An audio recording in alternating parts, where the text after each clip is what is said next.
Hello दोस्तों, आज हम बात करेंगे एक ऐसी साइंस फिक्शन मॉन्स्टर फिल्म की जहां मौत की सजा पाए कैदियों को अपनी जिंदगी वापस पाने के लिए एक खतरनाक गेम खेलना पड़ता है।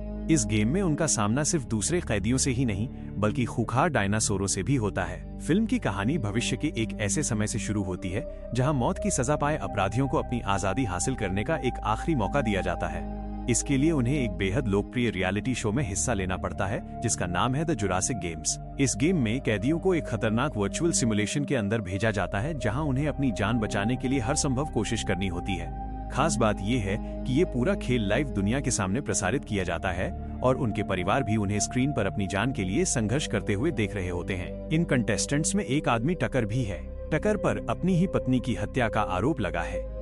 हालांकि उसके खिलाफ लगाए गए आरोपों में कई गड़बड़ियां हैं और उसके पास अपनी बेगुनाही साबित करने के लिए काफी सबूत भी हैं। लेकिन सिस्टम के सामने उसकी कोई नहीं सुनता। अब अपने परिवार के पास वापस लौटने और अपनी आजादी हासिल करने का उसके पास सिर्फ एक ही रास्ता बचा है, उसे जुरासिक गेम्स में हिस्सा लेना होगा। कुछ ही समय बाद टकर और बाकी कैदियों को एक रहस्यमयी वर्चुअल दुनिया में भेज दिया जाता है। वहाँ उनके सामने एक नकाबपोश आदमी दिखाई देता है जिसे सभी द होस्ट कहते हैं। होस्ट उन्हें इस खूनी खेल के नियम समझाना शुरू करता है। वो बताता है कि इस गेम में होने वाली मौत सिर्फ वर्चुअल नहीं होगी। अगर किसी कंटेस्टेंट की इस दुनिया में मौत होती है तो असल जिंदगी में भी उसे मार दिया जाएगा। उसके शरीर में एक जहरीला इंजेक्शन पहुंचा दिया जाएगा। इसके अलावा हर कंटेस्टेंट के गले में एक खास कॉलर लगा हुआ है। उन्हें दिए गए मिशन को तय समय के अंदर पूरा करना होगा। अगर वे ऐसा नहीं कर पाए तो उनके गले में लगा कॉलर बम की तरह फट जाएगा और उनका पहला मिशन बेहद आसान लगता है।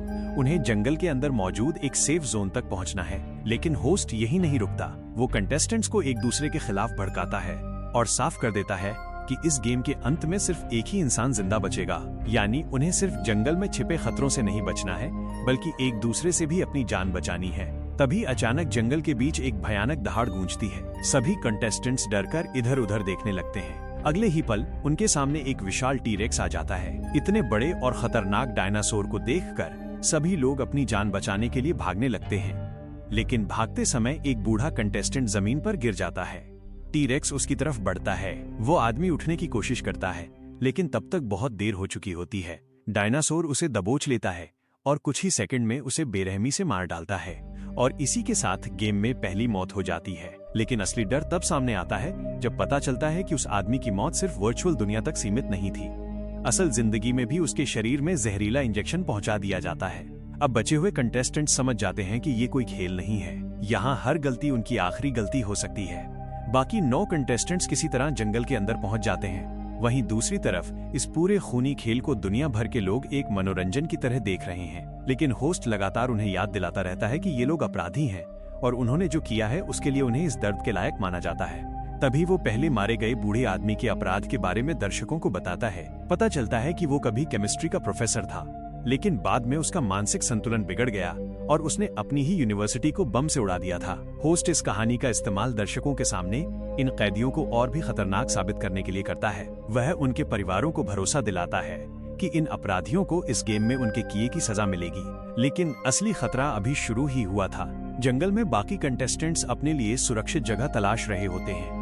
इसी दौरान जॉय नाम की सबसे कम उम्र की कंटेस्टेंट अकेली सेफ जोन खोजने निकलती है। लेकिन उसे बिल्कुल अंदाजा नहीं होता कि जंगल में डायनासोर से भी ज्यादा खतरनाक एक इंसान उसका इंतजार कर रहा है। अचानक एक भारी भरकम क्रिमिनल उसके सामने आ जाता है। वो जॉय को पकड़ लेता है और उसका गला घोंटकर उसे मारने की कोशिश करने लगता है। जॉय खुद को बचाने के लिए पूरी ताकत लगा देती है लेकिन वो आदमी उसके मुकाबले बहुत ज्यादा ताकतवर होता है। तभी पीछे से टकर वहाँ पहुँच जाता है। टकर उस आदमी को जॉय से दूर करने की कोशिश करता है लेकिन सामने वाला क्रिमिनल इतना ताकतवर होता है कि वो टकर को बुरी तरह पीट देता है। वो टकर को बार बार जमीन पर पटकता है। टकर मुश्किल से खुद को बचाने की कोशिश करता है। आखिरकार जब उसके पास बचने का कोई रास्ता नहीं रहता तो उसकी नजर पास पड़े एक बड़े पत्थर पर जाती है। टकर तुरंत पत्थर उठाता है और पूरी ताकत से उस आदमी के सिर पर दे मारता है। वार इतना जोरदार होता है कि वो क्रिमिनल बेहोश होकर जमीन पर गिर जाता है। टकर को लगता है कि अब खतरा खत्म हो गया है। लेकिन तभी जॉय का असली चेहरा सामने आता है। वो उस बेहोश पड़े आदमी के पास जाती है और बिना किसी झिझक के उसके सिर को बुरी तरह कुचल देती है। टकर ये देखकर पूरी तरह हैरान रह जाता है। जिस लड़की को वो अभी तक एक मासूम और डरी हुई कंटेस्टेंट समझ रहा था, वो इतनी बेरहमी से किसी इंसान की जान ले सकती है, टकर को इसकी उम्मीद बिल्कुल नहीं थी। और यहीं से कहानी एक नया मोड़ लेती है। जॉय अब टकर के साथ भी अपना असली रवैया दिखाना शुरू कर देती है। वो उसका मजाक उड़ाती है और बताती है कि उसे टकर के बारे में सब कुछ पता है। उसे ये भी पता है कि टकर पर अपनी पत्नी की हत्या का आरोप लगा है और वो खुद को निर्दोष बताता है। टकर ये सुनकर चौंक जाता है। उसे समझ नहीं आता कि जॉय को उसके बारे में इतनी जानकारी आखिर कहाँ से मिली। लेकिन इससे पहले कि टकर कुछ समझ पाता, जॉय अचानक उसी पर हमला कर देती है। वो एक रस्सी उठाकर टकर का गला कस देती है। टकर खुद को छुड़ाने की कोशिश करता है, लेकिन जॉय उसे कोई मौका नहीं देती। वो पीछे से उस पर जोरदार वार करती है और फिर रस्सी की मदद से टकर को खींचकर हवा में लटका देती है। अब टकर के पास बचने का लगभग कोई रास्ता नहीं है। जॉय उसके सामने खड़ी होकर उसका मजाक उड़ाती है। टकर हवा में लटकते हुए अपनी जान बचाने की कोशिश करता रहता है, लेकिन जॉय उसे वहीं मरने के लिए छोड़ देती है। किस्मत से इससे पहले कि टकर की जान जाती, रेन नाम का एक और प्लेयर वहां पहुंच जाता है। वो तुरंत रस्सी काटकर टकर की जान बचा लेता है। इसके बाद रेन टकर से कहता है कि जब तक वे आखिरी मिशन तक नहीं पहुंच जाते, तब तक उन्हें साथ मिलकर काम करना चाहिए। दोनों इस बात के लिए तैयार हो जाते हैं, लेकिन उन्हें बिल्कुल अंदाजा नहीं होता कि गेम मास्टर्स ने उनके लिए एक और खतरनाक मुसीबत तैयार कर रखी है। उनकी तरफ कई रैप्टर्स भेज दिए जाते हैं, जिनका मकसद इन प्लेयर्स को बेहद बेरहमी से मारना होता है। दूसरी तरफ इस गेम शो के लिए काम करने वाली लॉरा नाम की एक रिपोर्टर टकर के बच्चों का इंटरव्यू ले रही होती है। उसका मकसद टकर के अपराध और उसके परिवार की सोच के बारे में सच्चाई जानना होता है। लेकिन बच्चों की बातें सुनकर लॉरा हैरान रह जाती है। टकर की पूरी फैमिली को यकीन होता है कि उनका पिता बेगुनाह है। ये बात लॉरा के मन में कई सवाल खड़े कर देती है। उसे अपनी ही कंपनी के इरादों पर शक होने लगता है। सच्चाई जानने के लिए लॉरा चुपके से अपने बॉस का कंप्यूटर चेक करती है। वहाँ उसे एक ऐसी जानकारी मिलती है जिसे देखकर उसके होश उड़ जाते हैं। उसे पता चलता है कि शो को ज्यादा ड्रामेटिक और रोमांचक बनाने के लिए जानबूझकर कई बेगुनाह लोगों को झूठे मामलों में फंसाया गया था और फिर उन्हें इस खूनी गेम में भेज दिया गया। यानी जिन लोगों को दुनिया के सामने खतरनाक अपराधी बनाकर पेश किया जा रहा था, उनमें से कई असल में निर्दोष थे। वहीं दूसरी तरफ द वॉस्प नाम का एक क्रिमिनल पहाड़ी से नीचे उतरते वक्त अपना पैर घायल कर बैठता है। उसकी मुश्किलें तब और बढ़ जाती हैं जब उसका सामना दो भाइयों से होता है।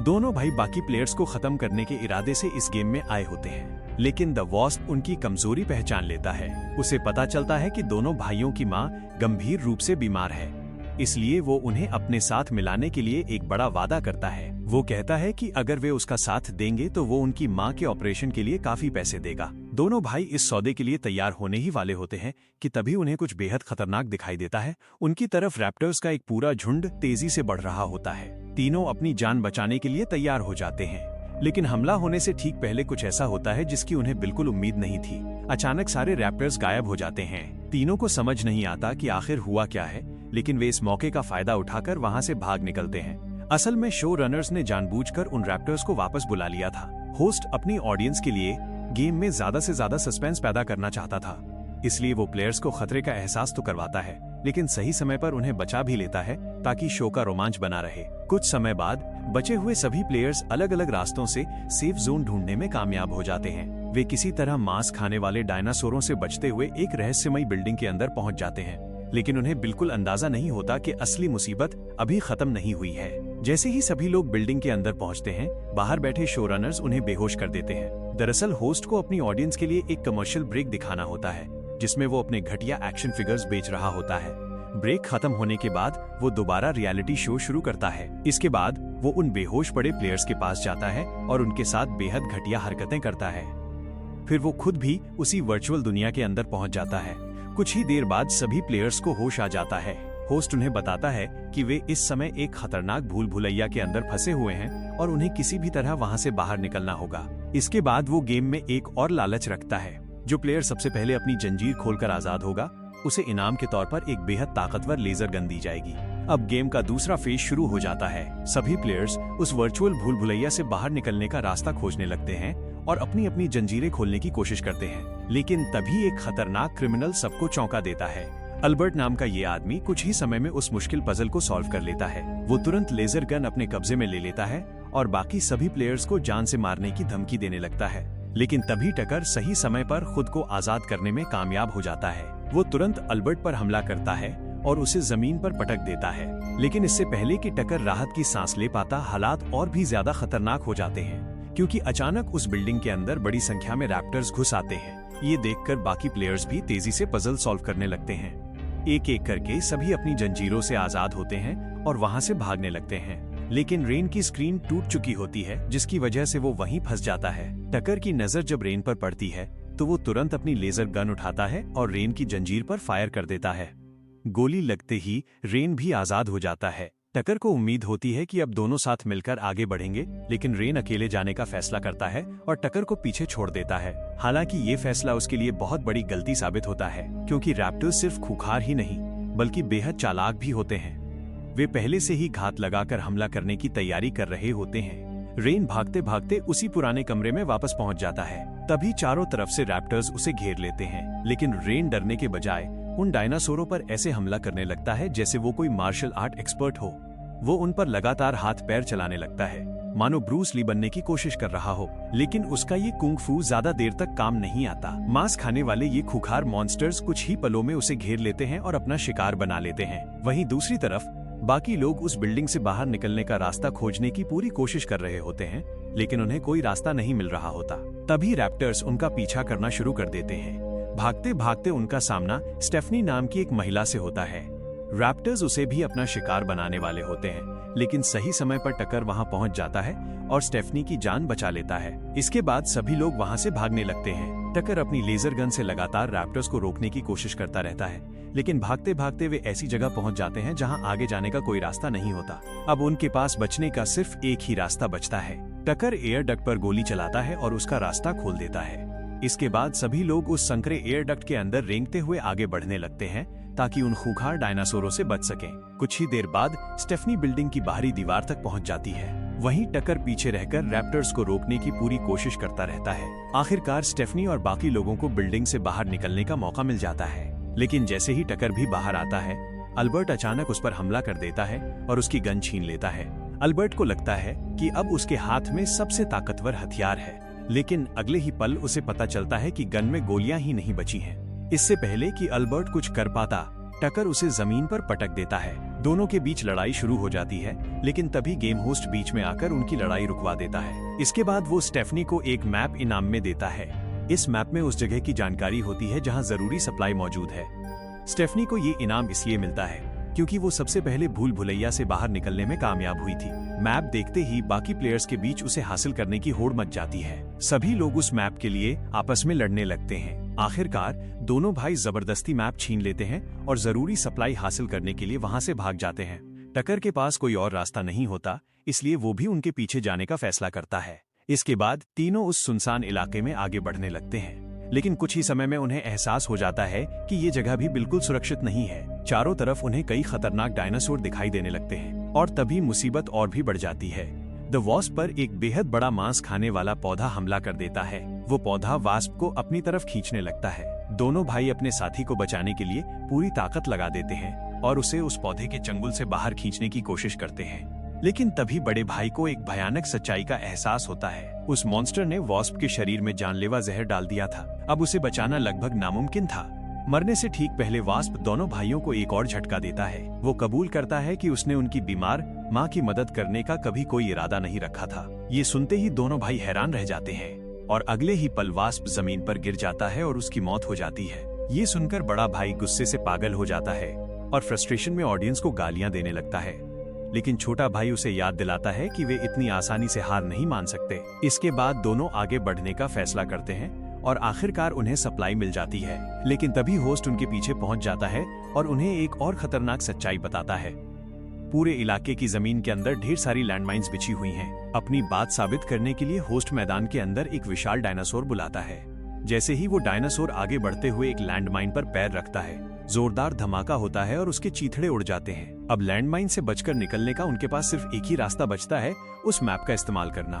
मजबूरी में सभी लोग आगे बढ़ने के लिए तैयार हो जाते हैं, लेकिन तभी बड़ा भाई गेम छोड़ने का फैसला कर लेता है। उसे एहसास हो जाता है कि उसकी माँ की बीमारी इतनी गंभीर है कि वो शायद बच नहीं पाएगी, इसलिए अब उसके लिए गेम जीतने का कोई मतलब नहीं रह जाता। वो गेम की बाउंड्री से बाहर चला जाता है। अगले ही पल एक जोरदार धमाका होता है और वो बम की चपेट में आकर मारा जाता है। अपने भाई को मरते हुए देखकर छोटा भाई दर्द से तड़प उठता है और रोने लगता है, लेकिन दोनों भाइयों को बिल्कुल पता नहीं होता कि आसमान में उड़ने वाले कई डायनासोर भी उन्हें देख चुके हैं। कुछ ही देर बाद वे विशाल उड़ने वाले जीव उन पर हमला कर देते हैं। एक डायनासोर छोटे भाई को हवा में उठा लेता है और फिर उसे बहुत ऊंचाई से नीचे पटक देता है। इस भयानक हमले में उसकी भी मौत हो जाती है। बाकी लोग ये सब अपनी आंखों के सामने होता हुआ देखते हैं और तुरंत सप्लाई की तरफ भागने लगते हैं। वहां पहुंचते ही स्टेफनी मौका देखकर चाकू और सारी गोलियां अपने कब्जे में कर लेती है। लेकिन जल्द ही साफ हो जाता है कि स्टेफनी कभी भी टीम के साथ मिलकर खेलने के इरादे से नहीं आई थी। वो टकर को गोलियां देने से साफ मना कर देती है और आसपास मौजूद हर इंसान को धमकाने लगती है। अब टकर के पास कोई और विकल्प नहीं बचता, इसलिए वो एक बार फिर जॉय से बात करने का फैसला करता है। टकर जॉय को समझाने की कोशिश करता है कि अगर वे आखिरी लेवल तक साथ मिलकर काम करें तो उनके जीतने के चांस काफी बढ़ सकते हैं। लेकिन इससे पहले कि उनकी बातचीत आगे बढ़ती, अचानक एक जोरदार चीख सुनाई देती है। अल्बर्ट ने स्टेफनी पर हमला कर दिया होता है। टकर ये देखकर तुरंत अल्बर्ट पर टूट पड़ता है और उसे जमीन पर पटक देता है, लेकिन हाथापाई के दौरान अल्बर्ट टकर को चाकू मार देता है। इसके बाद अल्बर्ट स्टेफनी के पास मौजूद गोलियां और लेजर गन अपने कब्जे में कर लेता है। अब उसके पास हथियार भी है और गोलियां भी। वो वहां से भागते हुए बाकी लोगों पर लगातार गोलियां चलाने लगता है। टकर किसी तरह उसकी नजरों से बचकर एक पथरीले पहाड़ के पास पहुंच जाता है, लेकिन अल्बर्ट भी किसी शिकारी की तरह टकर का पीछा करते हुए वहां पहुंच जाता है। हालांकि इस बार टकर पहले से तैयार होता है। वो छिपकर अल्बर्ट पर हमला कर देता है। इसके बाद दोनों के बीच एक बेहद खतरनाक लड़ाई शुरू हो जाती है। लड़ाई के दौरान लेजर गन उनके हाथ से छूटकर दूर जा गिरती है, लेकिन दोनों में से कोई भी पीछे हटने को तैयार नहीं होता। दोनों पूरी ताकत लगाकर उस गन को हासिल करने की कोशिश करते हैं। छीना झपटी के दौरान लेजर गन पहाड़ से नीचे गिर जाती है। अल्बर्ट बिना कुछ सोचे समझे किसी पागल इंसान की तरह पत्थरों के बीच नीचे फिसलता हुआ गन के पीछे चला जाता है। आखिरकार वो गन हासिल करने में कामयाब हो जाता है। अब अल्बर्ट फिर से टकर का शिकार करने के लिए आगे बढ़ता है, लेकिन तभी उसे एहसास होता है कि वो मांस खाने वाले कीड़ों के एक बड़े झुंड के बीच फंस चुका है। वे खौफनाक कीड़े कुछ ही पलों में अल्बर्ट पर टूट पड़ते हैं और उसे जिंदा खा जाते हैं। कुछ ही देर में वहां सिर्फ उसकी हड्डियां बचती हैं। ये नजारा इतना घिनौना होता है कि इसे देखकर खुद होस्ट की भी हालत खराब हो जाती है और उसे उल्टी आने लगती है। इसी दौरान शो रनर्स को एहसास होता है कि सिस्टम में कुछ बहुत बड़ी गड़बड़ हो रही है। कोई अनजान वायरस उनके फायरवॉल्स को एक एक करके बंद कर रहा होता है। शो रनर्स उस सिग्नल को ट्रैक करना शुरू करते हैं और आखिरकार उसकी लोकेशन रिपोर्टर लॉरा तक पहुंच जाती है। दरअसल लॉरा ने कंपनी के कई दूसरे कर्मचारियों के साथ मिलकर शो के खिलाफ विद्रोह कर दिया था। उनका मानना था कि इस खूनी गेम को अब किसी भी कीमत पर बंद किया जाना चाहिए। वहीं दूसरी तरफ जॉय भी उन पथरीले पहाड़ों तक पहुंच जाती है। अब बचे हुए ज्यादातर प्लेयर्स अपनी पिछली लड़ाइयों में बुरी तरह घायल हो चुके होते हैं, लेकिन इसके बावजूद वे हार मानने को तैयार नहीं हैं, क्योंकि अपने परिवार के पास वापस जाने का उनके पास यही आखिरी रास्ता है। जॉय जब इन घायल प्लेयर्स को देखती है तो वो उन्हें खत्म करने का फैसला करती है, लेकिन तभी अचानक एक सेबरटूथ टाइगर उस पर हमला कर देता है। वह खूंखार जानवर जॉय पर पूरी ताकत से छलांग लगाता है, लेकिन वो उसे पकड़ नहीं पाता। इसके बजाय वो पहाड़ से फिसलकर नीचे जा गिरता है और उसी इलाके में फंस जाता है। ये देखकर जॉय के दिमाग में एक बेहद खतरनाक आइडिया आता है। वो धीरे धीरे पीछे से स्टेफनी के पास पहुंचती है। उसे पता होता है कि स्टेफनी बुरी तरह घायल है और इस हालत में उसका मुकाबला करना मुश्किल होगा, लेकिन तभी स्टेफनी जॉय को देख लेती है। अब जॉय को सीधे उसके सामने आना पड़ता है। स्टेफनी उसे तुरंत पीछे हटने की धमकी देती है, लेकिन जॉय पर इसका कोई असर नहीं होता। वो स्टेफनी को जोरदार लात मारती है, जिससे वो पहाड़ से नीचे गिर जाती है। नीचे फंसा हुआ सेबरटूथ टाइगर तुरंत उस पर हमला कर देता है और इसी के साथ स्टेफनी की गेम में मौत हो जाती है, जिसका असर असल जिंदगी में भी उसकी मौत के रूप में सामने आता है। इसके बाद गेम होस्ट आखिरी फेज शुरू होने का ऐलान करता है। बचे हुए प्लेयर्स चमकते हुए दरवाजों की तरफ बढ़ते हैं और आखिरकार एक विशाल रेगिस्तान में पहुंच जाते हैं। अब इस गेम में सिर्फ 2 लोग जिंदा बचे हैं, टकर और जॉय, लेकिन शो रनर्स उन्हें एक बार फिर बेहोश कर देते हैं। जब दोनों को होश आता है तो उनके पैरों में जंजीरें बंधी होती हैं। वे उन्हें खोलने की कोशिश करते हैं, लेकिन जल्द ही उन्हें पता चल जाता है कि बिना चाबी के इन जंजीरों को खोलना लगभग नामुमकिन है। तभी हमेशा की तरह होस्ट उनके सामने आ जाता है। वो दोनों को याद दिलाता है कि इस गेम में अब सिर्फ एक ही इंसान जिंदा बच सकता है। इसके बाद टकर को भड़काने के लिए होस्ट उसके बच्चों का एक वीडियो दिखाता है। उसका मकसद साफ होता है, वो चाहता है कि टकर अपनी दुश्मन जॉय को किसी भी तरह खत्म कर दे। अपने बच्चों को स्क्रीन पर देखकर टकर गुस्से से चिल्लाने लगता है, लेकिन टकर और जॉय को बिल्कुल पता नहीं होता कि इसी समय लॉरा भी कंट्रोल रूम तक पहुंच चुकी है और वो बस सही मौके का इंतजार कर रही है ताकि इस पूरे खूनी गेम को हमेशा के लिए बर्बाद कर सके। जल्द ही शो होस्ट आखिरी गेम के नियम समझाना शुरू करता है। दोनों प्लेयर्स के चारों तरफ एक बहुत बड़ा हरे रंग का सर्कल बन जाता है जो उन्हें पूरी तरह घेर लेता है। अब मिशन काफी सीधा था। दोनों को रेत के अंदर अपनी अपनी चाबियां ढूंढनी थी, फिर उन चाबियों से अपनी जंजीरें खोलनी थी और जो सबसे पहले इस सर्कल से बाहर निकल जाता वही इस गेम का विनर बनता। टकर बिना समय गंवाए रेत में अपनी चाबी तलाशने लगता है, लेकिन जॉय के दिमाग में कुछ और ही चल रहा होता है। वो एक चिड़चिड़ी बच्ची की तरह नाटक करते हुए धीरे धीरे टकर के पास आती है और अचानक उसके चेहरे पर जोरदार लात मार देती है। टकर कुछ समझ पाता उससे पहले ही जॉय उसे बुरी तरह पीटने लगती है। इसके बाद वो टकर की पत्नी की हत्या से जुड़ी कुछ बेहद परेशान करने वाली बातें बताती है और उसे एक बार फिर जमीन पर पटक देती है। फिर जॉय एक ऐसा सच बताती है जिसे सुनकर टकर के पैरों तले जमीन खिसक जाती है। वो बताती है कि टकर की जिंदगी बर्बाद होने के पीछे असली वजह वही है, क्योंकि उसकी पत्नी की हत्या किसी और ने नहीं बल्कि जॉय ने ही की थी। ये सुनकर टकर का गुस्सा 7वें आसमान पर पहुंच जाता है। जॉय उसे लगातार बेरहमी से पीटती रहती है और ये देखकर शो रनर भी एक्साइटमेंट में चिल्लाने लगता है, लेकिन जॉय के मुक्कों में उतनी ताकत नहीं होती। आखिरकार टकर पलटवार करता है। तभी शो होस्ट गेम को और भी खतरनाक बनाने का फैसला करता है। अचानक दोनों प्लेयर्स देखते हैं कि उनकी तरफ एक विशाल टी-रेक्स तेजी से बढ़ रहा है। वो भयानक तरीके से दहाड़ता हुआ उनकी तरफ आता है। टकर उस मांस खाने वाले मॉन्स्टर का शिकार होते होते बाल बाल बचता है, लेकिन डायनासोर के हमले से वो हवा में किसी खिलौने की तरह उछलकर दूर जा गिरता है। अब जॉय को अपनी चाबी ढूंढने का मौका मिल जाता है। वो तुरंत अपनी जंजीर के पास पहुंचती है और विशाल डायनासोर के ठीक नीचे अपना ताला खोल देती है। आजाद होते ही वो वहां से तेजी से भागने लगती है, लेकिन शो रनर जॉय को इतनी आसानी से बचने देने वाला नहीं था। वो उसके सामने और भी कई विशाल डायनासोर बुला देता है। अब दोनों प्लेयर्स चारों तरफ से मांस खाने वाले मॉन्स्टर से घिर चुके होते हैं। उनके पास भागने के लिए कोई रास्ता नहीं बचता, लेकिन तभी उन्हें एहसास होता है कि कुछ अजीब हो रहा है। ये विशाल डायनासोर इंसानों पर हमला करने के बजाय एक दूसरे की तरफ देखकर दहाड़ने लगते हैं। कुछ ही सेकंड में उनका पूरा ध्यान इंसानों से हट जाता है। असल में इन विशाल क्रिएचर्स की प्रोग्रामिंग में अपने इलाके को लेकर बेहद आक्रामक व्यवहार डाला गया था, इसलिए अब वे इंसानों को छोड़कर एक दूसरे को अपना दुश्मन समझने लगते हैं। विशाल डायनासोर अपने बड़े बड़े जबड़ों से एक दूसरे पर हमला करना शुरू कर देते हैं। इसी अफरा तफरी का फायदा उठाकर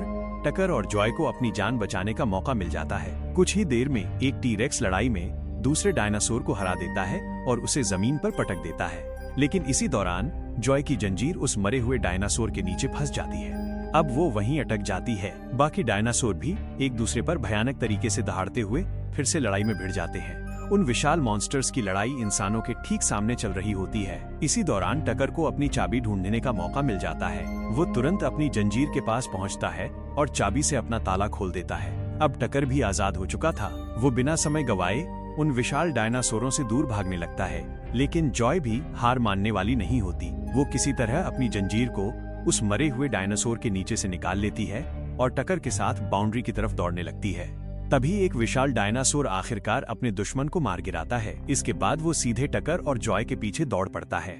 दोनों प्लेयर्स अपनी पूरी ताकत लगाकर फिनिश लाइन की तरफ भागते हैं। आखिरकार टकर बाल बाल बचते हुए रेस जीत जाता है। उसे विनर बनता देखकर पूरी ऑडियंस खुशी से चीयर करने लगती है। वहीं जॉय आखिरकार मारी जाती है और उस विशाल टी-रेक्स को भी टकर पर हमला करने से रोक दिया जाता है। लेकिन टकर को विनर घोषित किया जाता उससे पहले ही एक बड़ा बदलाव आ जाता है। लॉरा गेम को हैक कर लेती है।